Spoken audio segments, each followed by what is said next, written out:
Question number 19 is an analyzing quantitative data. And you might also think of it as an implication or inference question.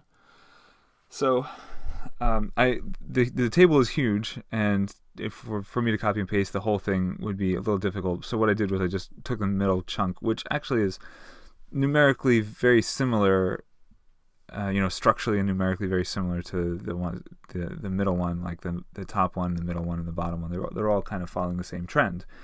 Based on the table, which year were people the most trusting of the news media?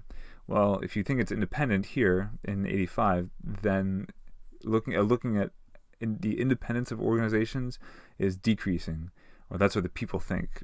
People are perceiving that organizations are less and less independent, and you go from 37 to 15. So here you can see that 85 is at its peak of perceived independence, whereas here are often influenced. People start with 53% of people thought that was influenced, and that only rose, got higher and higher.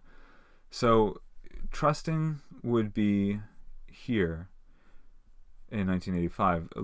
Most trusting would be saying that it's independent and uninfluenced.